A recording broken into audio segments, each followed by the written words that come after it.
looking at the emergence of detente. We've just finished the counterculture within the West and the counterculture of the East. We got right to Prague Spring. We talked about how the really significance of how Prague Spring creates the setting, the immediate atmosphere for detente. And now we're going to talk about the emergence. Remember, the word detente means the easing or softening of relations. That rapprochement is another word you can utilize. So, what were the first steps of detente? Well, in 1968, Brezhnev and Johnson agreed to this 1968 Non-Proliferation Treaty. The Non-Proliferation Treaty was meant to guarantee mad or mutually assured destruction by saying, hey, we're not going to share our secrets with our allies any longer. The whole hope, proliferation means there'll be a spread, non-proliferation is stop the spread. So they are agreeing to stop the spread of nuclear arms so that only the United States and the Soviet Union would have the power to blow up the world. When I think about mutually assured destruction, this really came as a result of the Cuban Missile Crisis, where both sides realized they don't want that type of war. So they're going to hold on and say, all right, we're going to move forward. So now only the United States and the Soviet Union would have the power to blow up the world. And if that is true, neither side would push the button. So now we have this kind of baseline. We're moving forward. And this gets us to the election of Willy Brandt. When we think about Willy Brandt, he's the SPD or the Social Democrat of West Germany. And as a result of the Prague Spring and the election of 1969, Willy Brandt ushered in what we call Ostpolitik, or openness to the East. Here we have a map. You can actually look at the different dates. Some pretty cool things were occurring during this time period. And what he does, he opens up and has negotiations.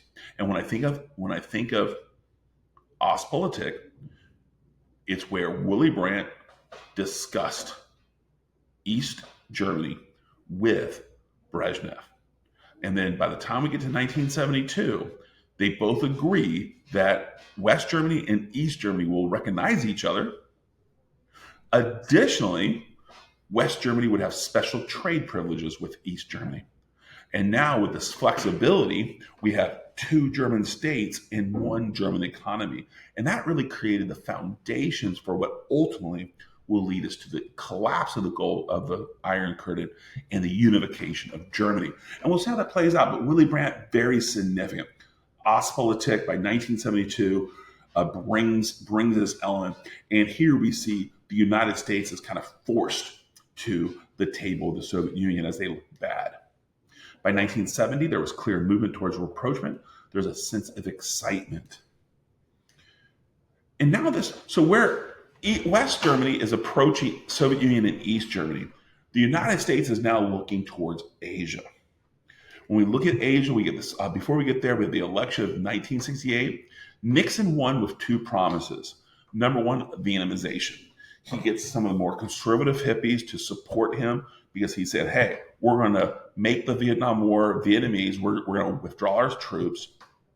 And this really sets the setting so that China feels more comfortable. So really important, Vietnamization. Plus, he introduced the concept of law and order. The law and order really defined the beginnings of this new conservatism that Ronald Reagan will reflect later. But law and order it's really directed towards ending student protests, challenging university students and leadership, and in the American Civil Rights Movement. So by the time we get to Vietnamization and law and order, Nixon has secured his position as president of the United States with this promise of moving forward. And again, the election of 1968, not very close, as Johnson withdrew after the Vietnam fiasco. It's called the Tet Offensive, completely humiliated, and really there was not a personality that could defeat Nixon. Well, Nixon, he is the one that opened up Sino-American. That should be Sino-American rapprochement. Please make sure you fix that. I will fix that before I leave. The Sino-American rapprochement, where we see the United States and China begin to open negotiations. The first part of this is ping pong diplomacy. Ping pong, the reason we call it ping pong diplomacy was Nixon and Mao realized the Chinese hated the Americans hated the Chinese, and the paradigms were really set in stone. So ping pong diplomacy was a cultural exchange in which the United States ping pong team went to China and they played there. That humanized the Americans. And then the Chinese team came and on a Saturday morning, turned the TV on the wide world of sports ABC. We as children were able to watch the Chinese ping pong team. They were amazing at playing ping pong. And it helped humanize.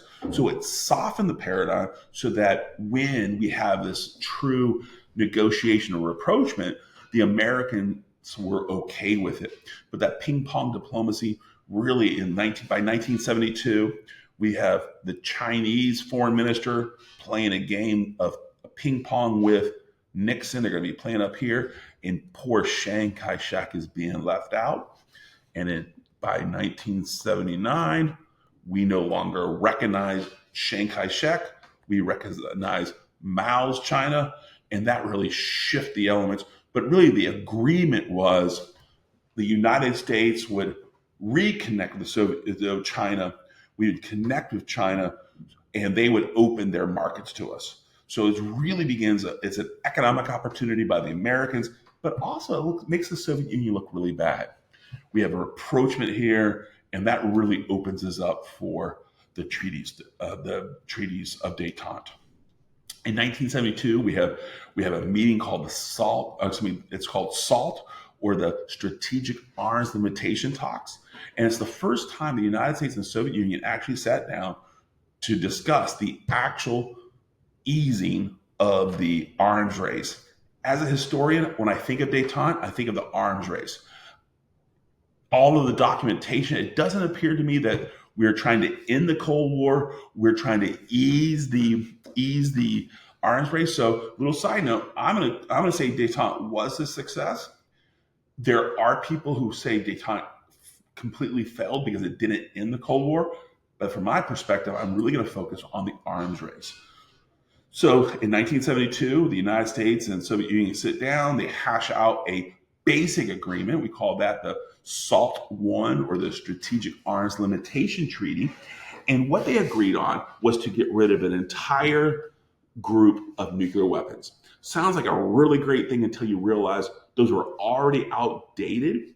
But SALT I created the lowest common agreement. And the hope was that it would open a threshold up to SALT I would lead to SALT II, which would lead to SALT III, would lead to SALT IV.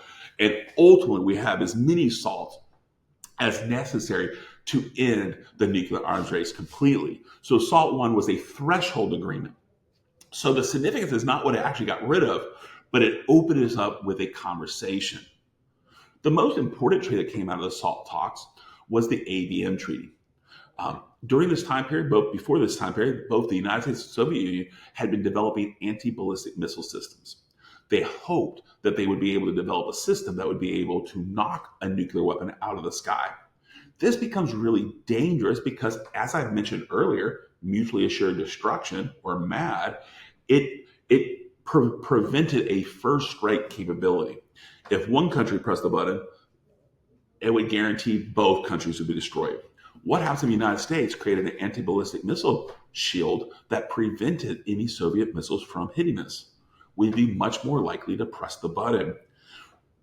By 1972, both the United States and the Soviet Union realized the dangers of the ABM technology, and they agreed to halt all ABM development. So by the end of 1972, yes, SALT I creates the threshold for future talks, but the ABM treaty guaranteed mutually assured destruction, which meant no country had first strike capability. You press the button, you blow it up. But again, those are anti-ballistic missiles. They agreed to no longer develop them. That's going to be important later. So by the time we get to into 1972, the treaties proved to be the baseline for a future disarmament discussion, and there's a sense of excitement. Unfortunately, that excitement is going to halt. We have momentum. Momentum for detente ended, and it really began with the Watergate scandal. And we don't have to get into the weeds of the Watergate scandal of what happened. It was a corrupt element in which CREEP, or the Committee for Election of President, broke in and tried to steal secrets from the Democratic convention or committee. So there's a lot of stuff there. But what you need to know is in 1973, it became apparent that President Nixon was trying to use his presidential power to cover up the scandal.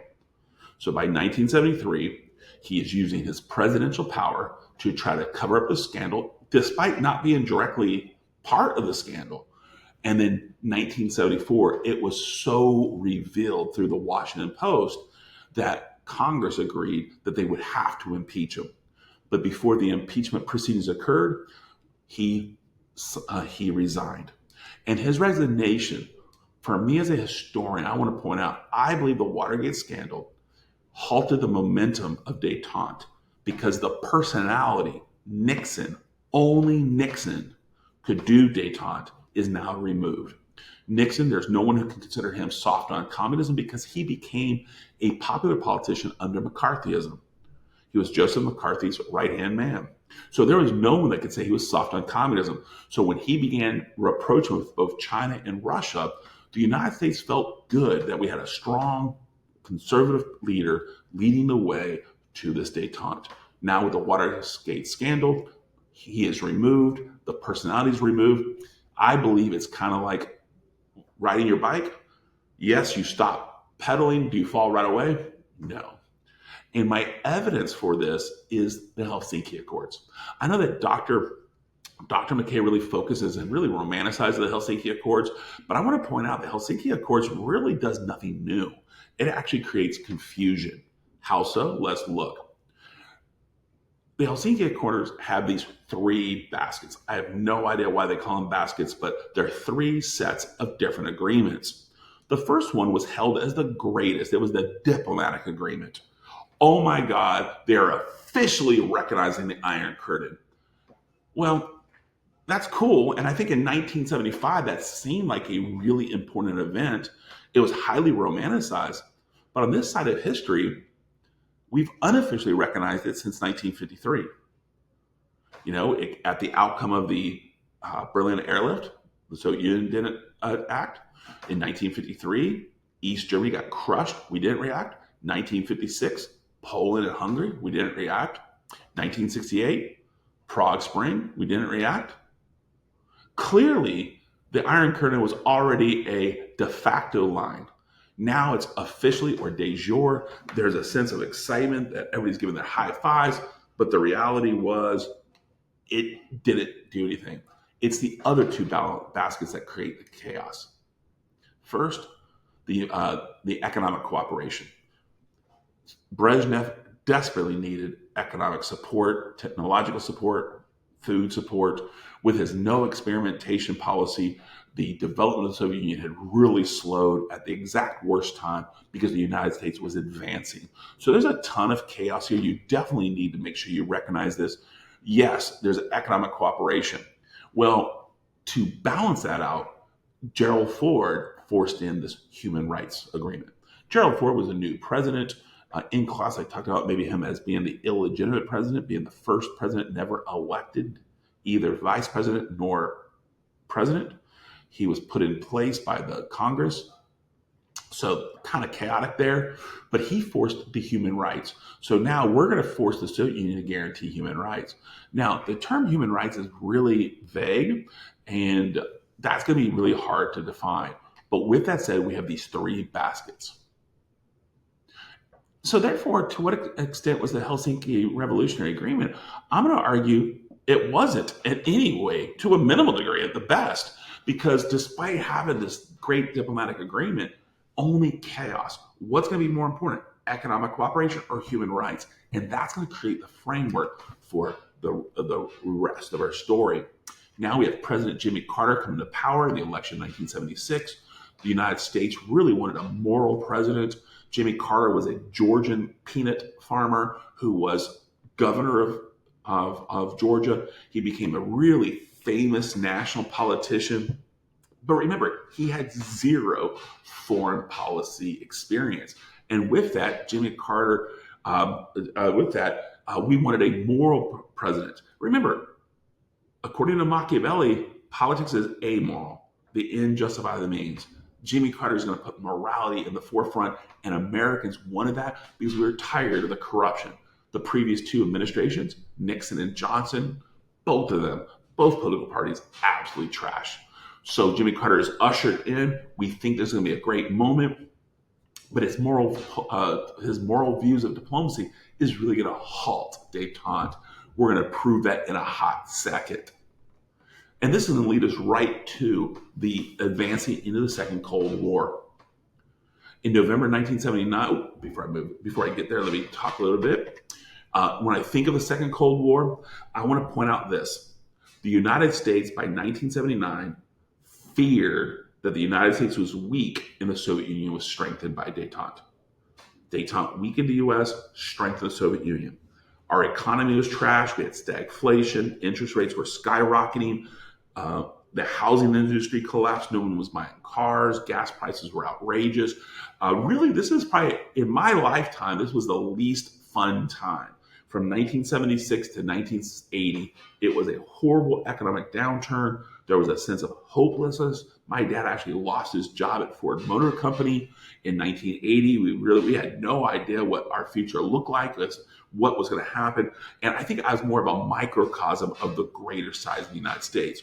No one knew the direction. So now, what added to that? Well, in November 1979, the Iranian hostage crisis occurred. A radical Islamic revolution occurred with Ayatollah Khomeini winning power. And they utilized this moment to invade the American embassy in Tehran. Now, the American embassy is our soil. It's literally, if you're born in the embassy, you are born in the United States, despite what country you're in, because that is our soil. By the radical Islamic group invading and holding our diplomats hostage for 444 days, this was a declaration of war. Carter doesn't know how to respond. It was something he was not expecting, and it really pauses. We now look terrible. We not only not do anything, when he does act, the Apache helicopter crashed, killing some of our troops. It was a terrible fiasco. Clearly, we weren't sure what to do. We looked weak. Less than a month later, the Soviet invasion of Afghanistan.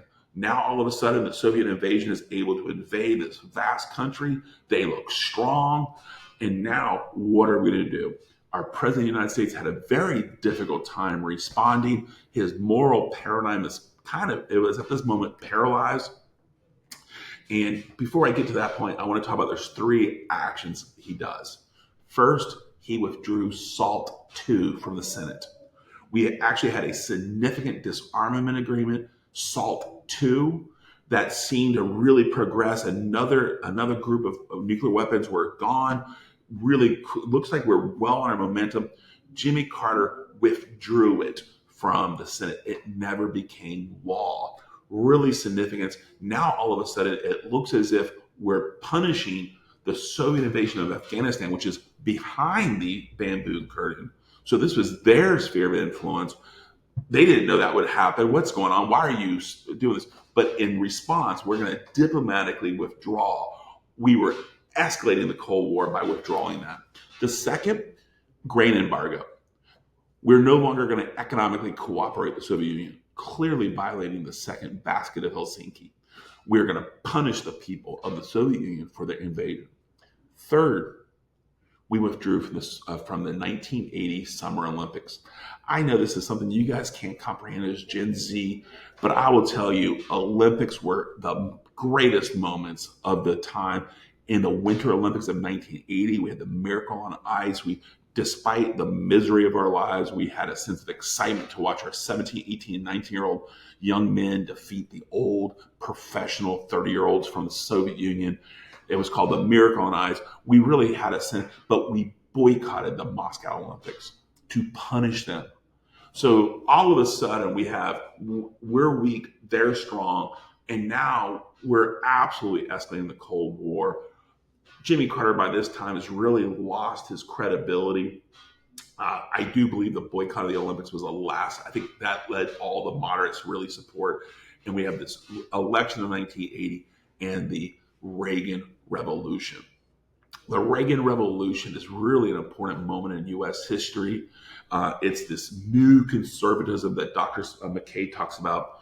It's these big nationalism. He is saying we're going to return America to its greatness. We're going to economically expand. We're going to have this great foreign policy. We're going to stand strong against the Soviet Union. And in the election of 1980, Jimmy Carter was the second incumbent to actually get dismantled. I believe Jimmy Carter only won 2 states. The only incumbent to lose like this was Herbert Hoover. And I think it's pretty obvious. But in 1980, there was a desperate want to move away from the moral presidency into greatness. And Ronald Reagan, we can talk, there's a lot of stuff we can get into the mud, but this is a European history class. I just want to point out it's a moment in time in which Ronald Reagan is going to escalate the Cold War.